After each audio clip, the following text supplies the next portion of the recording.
Вармус, о чем твое искусство? Я бы сказала, что мое искусство о присутствии моих чувств.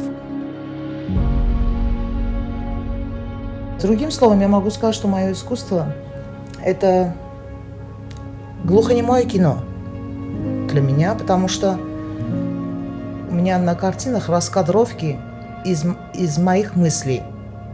И каждый, кто смотрит, он как бы смотрит кино, и там распознает, он как бы делает свой фильм, смотря на мои картины. Он становится режиссером. Почему ты рисуешь? Потому что я не могу не рисовать. Это мой мир. Но я иногда не могу сказать, что я художник.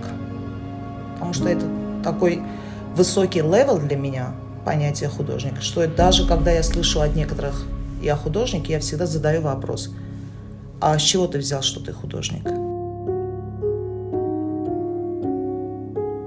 Кто для тебя художник? Для меня художник – это не человек. Для меня художник, скорее всего, это мысли.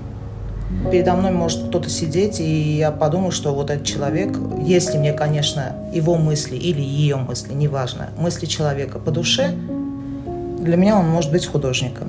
Потому что так или иначе, я думаю, что все люди рождены, они умеют рисовать.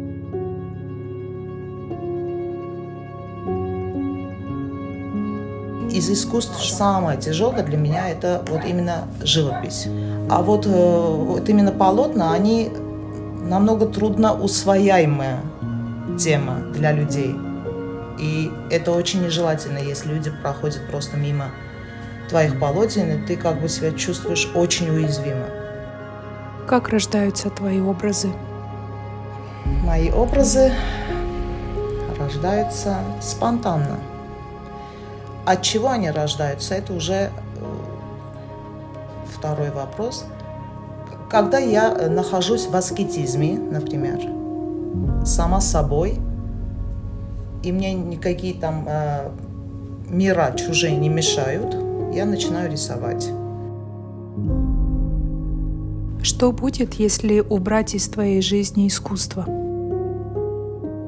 Если убрать из моей жизни искусство, то не будет, мне кажется, меня. Мне кажется, меня не будет, если не будет моего искусства. Я даже не могу это представить. А можно сказать, что твое искусство – это зеркало твоей души?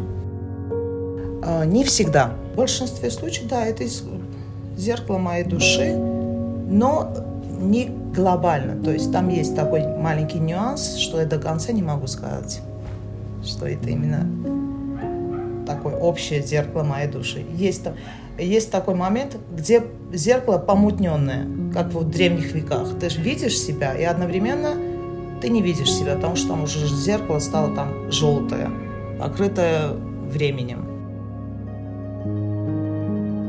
Каково это быть Вармусом? Вот сейчас уже могу сказать, что я себя не считаю легким человеком, бесполым человеком, потому что есть внутренняя сила, когда она очень большая, и ты чувствуешь себя мужиком. И есть моменты, когда ты чувствуешь себя очень такой, не знаю, уязвимой женщиной, которая мне не нравится абсолютно.